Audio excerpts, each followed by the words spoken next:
Welcome to சோலை சாய் சமையல். இன்றைய வீடியோவில் ஹெல்த்தியான சொரக்காய் கூட்டு தான் செய்ய போகிறோம். இது சாப்பாட்டுக்கு மட்டும் இல்லாமல் சப்பாத்திக்கு நல்லாயிருக்கும்.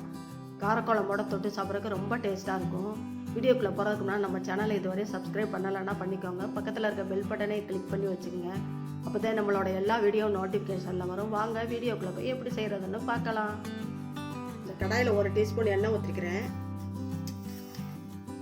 1/2 ஸ்பூன் கடுகு போட்டுக்கலாம். 1/2 ஸ்பூன் உளுந்த பருப்பு போட்டுக்கலாம். ஜீரகம் 1/2 ஸ்பூன் போட்டுக்கலாம். போட்டு அரைப்போம் தேங்காயோட, அதனால போதும். கருவேப்பிலை போட்டுக்கலாம். ஒரு பச்சை மிளகாய் போட்டுக்கலாம்.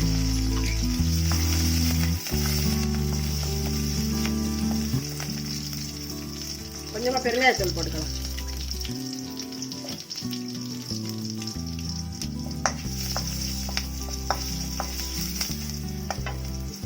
சின்ன வெங்காயம் அரிஞ்சு வச்சிருக்கிறேன், அதையும் போட்டு வதக்கிக்கலாம்.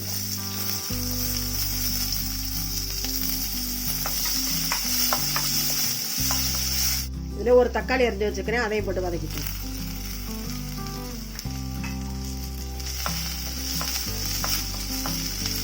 ஒரு பிஞ்சு சொரக்காய் தான் நறுக்கி வச்சிருக்கிறேன், தோலா சீவிட்டு அதையும் இதில் போட்டுக்கலாம். ஒரு 25 கிராம் பாசிப்பருப்பு ஊற வச்சிருக்கிறேன், 1/2 மணி நேரம் ஊற வச்சேன், இதையும் இதில் போட்டுக்கலாம். 1/2 ஸ்பூன் மஞ்சள் தூள் போட்டுக்கலாம். தேவையான அளவு உப்பு போட்டுக்கலாம்.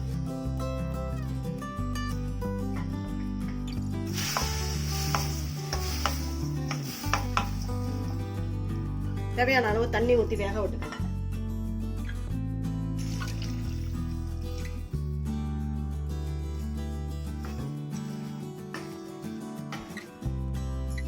காய் வேகிறதுக்குள்ள தேங்காய் அரைச்சிட்டு வந்துடலாம். இந்த அளவு தேங்காய் போடுறேன். 2 பத்தை, 3 பச்சை மிளகாய்,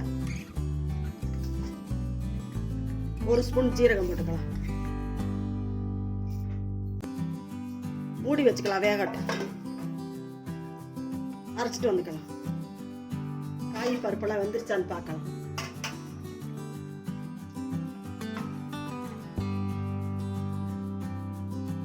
காய் வெந்துருச்சு. பருப்பு இந்த அளவு இருந்தால் போதும், ரொம்ப கரைய வேண்டாம். இந்த மாதிரி இருந்தால் டேஸ்ட் நல்லா இருக்கும். தேங்காய் பேஸ்ட் அரைச்சி வச்சிருக்கோம்ல, அதை ஊற்றிக்கலாம்.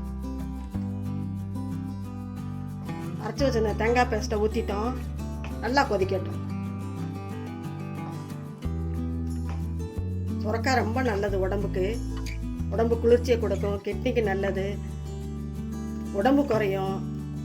வெயிட் இருக்குன்னு நினைக்கிறவங்க வாரத்தில் 2 நாள் சாப்பிட்டோம்னா தன்னால உடம்பு குறைஞ்சிரும். தேங்காய் பேஸ்ட்டு நல்லா பச்சை வாசனை போக நல்லா கொதிக்கட்டும். நல்லா கொதிக்க பச்சை வாசனை எல்லாம் போயிடுச்சு. கொத்தமல்லி தூவிக்கலாம். சாப்பாடுக்கு மட்டும் இல்லை, சப்பாத்திக்கு ரொம்ப நல்லா இருக்கும், ரொம்ப டேஸ்ட்டாக இருக்கும். பூரி சப்பாத்தி எதுக்கு வேணாலும் தொட்டு சாப்பிடலாம். நம்மளோட சொரக்காய் கூட்டு அருமையாக ரெடி ஆயிடுச்சு பாருங்கள். இதே மாதிரி நீங்கள் செஞ்சு பாருங்கள். செஞ்சு பார்த்துட்டு எப்படி இருந்துச்சு உங்கள் கருத்துக்களை கமெண்ட்ஸில் சொல்லுங்கள். இந்த வீடியோ பிடிச்சிருந்தா லைக் பண்ணுங்கள், ஷேர் பண்ணுங்கள். நம்ம சேனலுக்கு மறக்காமல் சப்ஸ்கிரைப் பண்ணுங்கள். நன்றி, வணக்கம். அடுத்த வீடியோவில் பார்க்கலாம்.